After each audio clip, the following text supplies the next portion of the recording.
Buonasera a tutti, oggi è mercoledì 25 settembre e con oggi sono 125 giorni che trascorro su questa gru, la gru Ursus, la gru galleggiante, ormeggiata nel porto di Trieste.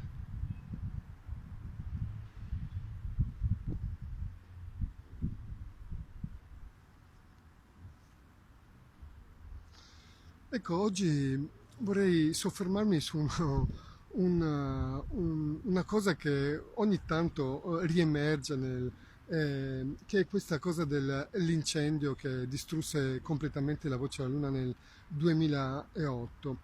Ecco, allora faccio una piccola chiarezza su questa vicenda che in effetti era già all'epoca sufficiente veramente a destabilizzare chiunque e mettere veramente in ginocchio chiunque.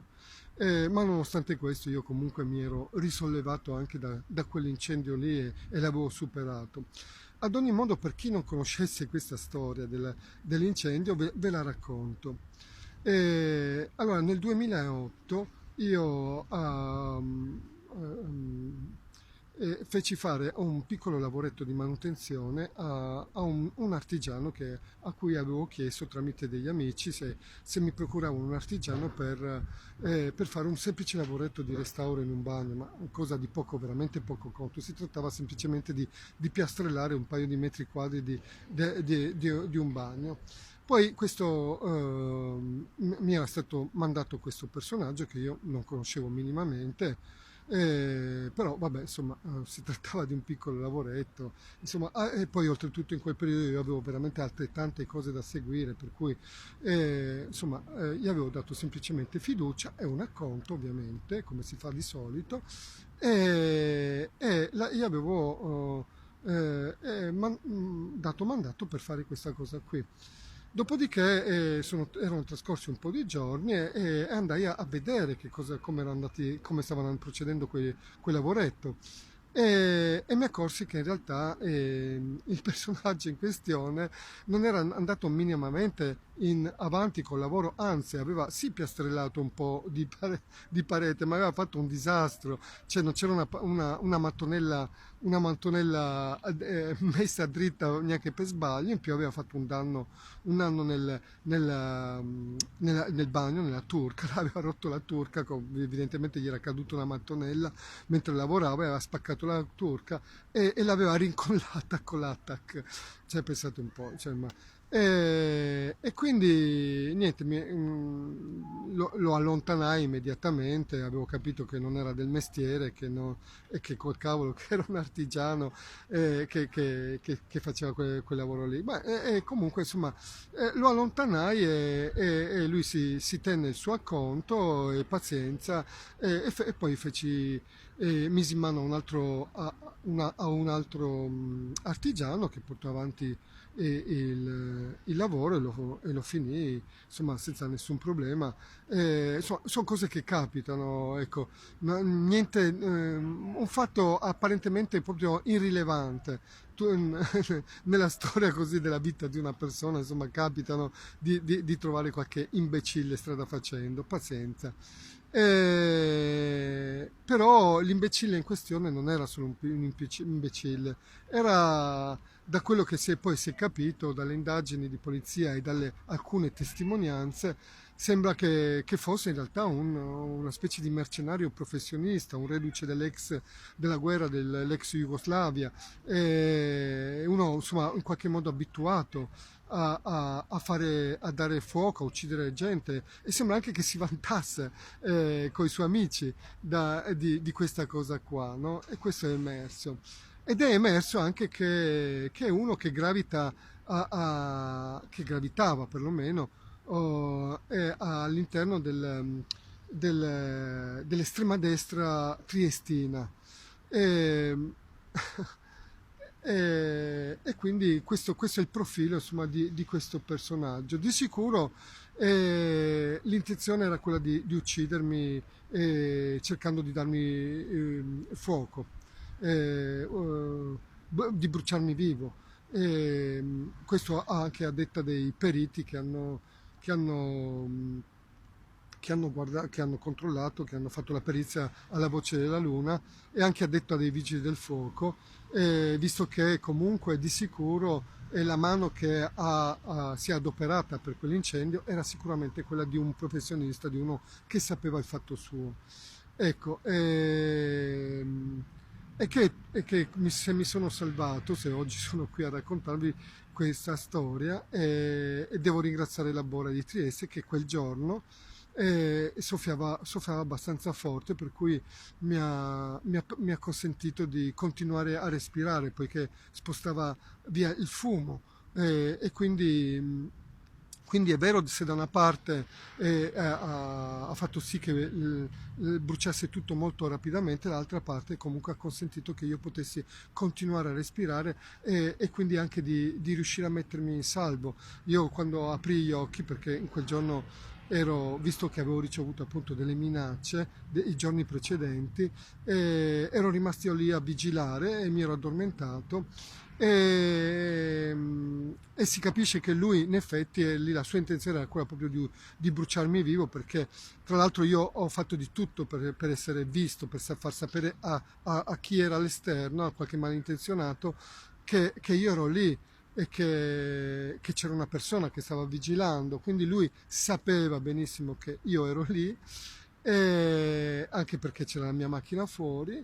E pensate che quel giorno c'erano, fino a poco prima, c'era anche un presidio delle forze dell'ordine che erano state sempre allertate dal sottoscritto.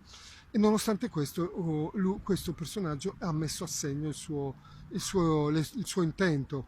E, sì, e questa dimostrazione che questo non aveva proprio paura di niente, di nessuno.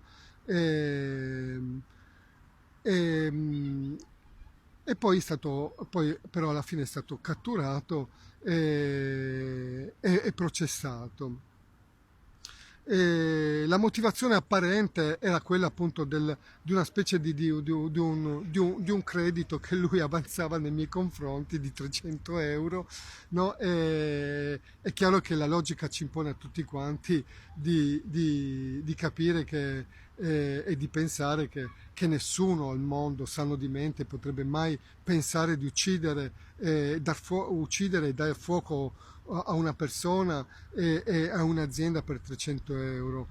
Insomma, sono due i casi: o questa persona è uno psicopatico con istinti omicidi, o è un killer su commissione. E quest'ultima ipotesi era il dubbio che era venuto anche al PM che seguiva le indagini e anche al sottoscritto, tutto sommato, è un dubbio che ho ancora tutt'oggi, e visto che appunto stiamo parlando di un killer, di un mercenario professionista, da quello che si era capito, e, e quindi il dubbio rimane. Però quello che di sicuro sappiamo è che a tutt'oggi questo Sergio Dekovic è latitante a piede libero, e nonostante sia stato appunto condannato, processato e condannato in via definitiva. E questo uomo non si sa perché continua a circolare liberamente nel nostro paese e in Europa senza che nessuno lo tocchi o lo acciuffi, lo arresti per fargli scontare la sua pena, e questo è un mistero. E voi potete capire bene, è chiaro che noi italiani come facciamo a aver fiducia nel sistema giudiziario italiano se i criminali camminano a piede libero e i cittadini onesti sono costretti a stare 125 giorni su una gru per ottenere un po' di giustizia. Veramente siamo alla frutta in questo paese, eh, non c'è veramente giustizia, e veramente fa ridere quelle persone che dicono che dovrei aspettare i tempi della giustizia. Ma di quale giustizia? Di quali tempi stiamo parlando? Ma vogliamo scherzare? In questo paese non c'è giustizia, non ci sono tribunali che difendono i cittadini, le persone oneste. Qui ci sono solo persone disoneste, ed è il motivo vero per cui io sono qui a manifestare. Non è certo per quell'incendio che poi tra l'altro, come sapete, è stato superato. Io avevo recuperato un po' di soldini dall'assicurazione, per fortuna anche lì ho dovuto fare una battaglia, ho recuperato un po' di soldini, come sapete le assicurazioni non pagano mai in pieno il danno, e tant'è vero che ho dovuto aggiungerci altri soldi di tasca mia per poter rimettere in piedi dopo l'incendio la voce della Luna, che poi però ha continuato a lavorare benissimo finché non ci sono state queste eh, fatidiche mareggiate che l'hanno distrutta definitivamente. Tuttavia, la cosa importante da capire è che non è stato proprio, non è stato il killer, il peggiore criminale ad aver distrutto la voce della Luna, non è stato gli eventi eccezionali come le mareggiate a distruggere la voce della Luna, ma bensì l'inerzia, l'incompetenza e le furberie di questa classe politica locale e nazionale. Cioè, è questa la cosa, i nostri peggiori killer, i nostri peggiori nemici, cioè, sono questi qua, cioè che invece di lavorare con e per i cittadini, per aiutare i cittadini in difficoltà, e nonostante avessero gli strumenti giuridici per poterlo fare, non l'hanno fatto. E questa e sono stati loro e solo loro i veri artefici e colpevoli della distruzione della voce della Luna. Perché, ripeto, a causa della loro inerzia, incompetenza e furberie. Questo è imperdonabile, questo non si può accettare ed è il motivo per cui oggi io mi trovo qui su. Ecco, ripeto, è pazzesco, è assurdo pensare che un criminale sia a piede libero, libero appunto di circolare e continuare a distruggere la vita di noi cittadini liberamente, chissà quanta gente, la vita di chissà quanta gente avrà distrutto questo qua, e soprattutto questi killer che istituzionali che hanno distrutto la vita di milioni di persone come me e hanno costretto una persona come me a mettere a repentaglio ancora una volta la sua vita e la sua salute per vedere rispettati i diritti fondamentali per la vita, la dignità e la salute di qualsiasi cittadino.